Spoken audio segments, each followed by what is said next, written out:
तो दोस्तों अमेरिका का शक्तिशाली लड़ाकू विमान सुपर हॉर्नेट FA-18 इसको मार के गिरा दिया गया है लाल सागर में। और इसके ऊपर हूती विद्रोहियों ने इसके ऊपर क्लेम भी कराया कि वो उन्होंने मार के गिराया है। और उन्होंने अपने क्लेम में ये बताया है कि उन्होंने सरफेस टू एयर मिसाइल से जो अमेरिका का ये लड़ाकू विमान है इसको मारा है लाल सागर के अंदर। और ये न्यूज अमेरिका के लिए बहुत खराब है और ये बहुत बड़ी बेइज्जती है अमेरिका की नौसेना के लिए, क्योंकि अब से पहले जो हूती विद्रोही उनको सिर्फ और सिर्फ लाल सागर के अंदर अमेरिका की जो नौसेना है वही रोक पा रही थी। पर लेकिन यही दूसरी तरफ अगर हम देखें तो हूती विद्रोही जिनके पास ज्यादा इतने संसाधन भी नहीं है और इनके पास 70 से 90% जो हथियार है वो सिर्फ ईरान के हैं। और आपको ही पता है कि और न ही ईरान के पास कोई ऐसी कंपनी है जो बहुत ही ताकतवर लड़ाकू विमान या फिर मिसाइल बनाती हो। और सबसे हैरानी वाली बात यह है कि इतने कम संसाधन के साथ और इतने बेकार क्वालिटी के संसाधन के साथ एक इतना एलीट क्लास का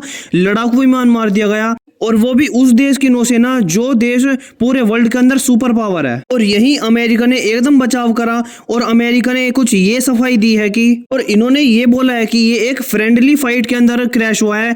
हमारे ही एक नौसेना शिप ने इसको एक दुश्मन का लड़ाकू विमान मान लिया और इसको टेक डाउन कर दिया। और इस चीज के अंदर यही अमेरिका का झूठ पकड़ा जा रहा है कि ना तो लाल सागर के अंदर किसी भी दो देशों का युद्ध चल रहा, ना ही अमेरिका की नौसेना यहाँ पे कोई युद्ध अभ्यास कर रही थी, और ना ही पूरे लाल सागर के अंदर कोई ऐसा देश है जो ढंग से अमेरिका के इतने एलीट क्लास के फाइटर जेट को मार के गिरा दे। और आप ये मत सोचिए कि जो अमेरिका का ये जंगी बेड़ा था इसके अंदर एक एयरक्राफ्ट था या फिर 2 एयरक्राफ्ट, बल्कि इसके अंदर एक एयरक्राफ्ट कैरियर और बहुत सारी वॉरशिप थी, डिस्ट्रॉयर, फ्रिगेट्स, बहुत सारी चीज होती है इन सभी के साथ। और ये सारी की सारी एक साथ ग्रुप बना के चलती है एक दूसरे को डिफेंस देते हुए। और यहाँ पे तो कोई ऐसा देश भी नहीं है जो अमेरिका के इस जंगी बेड़े के ऊपर कुछ युद्ध वगैरह करे या फिर कुछ भी अटैक करने स्टार्ट कर दे, क्योंकि यहाँ पे तो कोई भी ऐसे देश नहीं है जिनके पास ऐसे लड़ाकू विमान हो। तो अमेरिका को कैसे लगा कि ये किसी दुश्मन देश का लड़ाकू विमान आ रहा है। और सबसे बड़ी बात यह है कि डायरेक्ट टेक डाउन नहीं किया जाता, बल्कि उसको वार्निंग दी जाती है। और जब वो वार्निंग को नहीं मानता और नई वार्निंग को एक्सेप्ट करता तो उसके बाद उसको मार के गिराया जाता है। और जब उनके इस जंगी बेड़े के साथ ये लड़ाकू विमान उड़ रहा था तो ये भी आइडेंटिफाई नहीं कर पाए कि ये जो लड़ाकू विमान है वो इनका ही उड़ रहा है।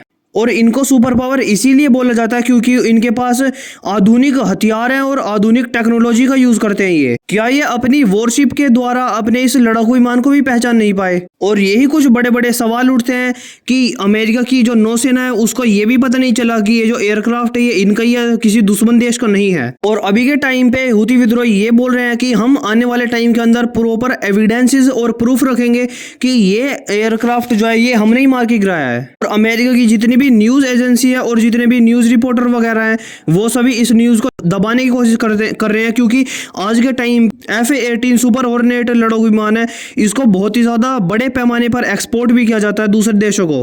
और अगर ऐसी खबर फैलने लगेंगी इस लड़ाकू विमान के चलते तो फिर ये लड़ाकू विमान को कोई भी देश नहीं खरीदेगा, और फिर जो भी एक्सपोर्ट करता है दूसरे देशों को वो भी एक्सपोर्ट होना बंद हो जाएगा। और अभी सिर्फ और सिर्फ यही सवाल उठता है कि क्या हूती विद्रोही सच में ही कुछ ऐसा एविडेंस या फिर प्रूफ रखेंगे जिससे ये चीज सच में ही साबित हो जाएगी कि वो जो मिसाइल मारी थी वो इन्होंने ही मारी थी इस लड़ाकू विमान पे। बाकी इस न्यूज को सुनने के बाद आपका क्या व्यू पॉइंट है वो कमेंट सेक्शन में जरूर शेयर करना।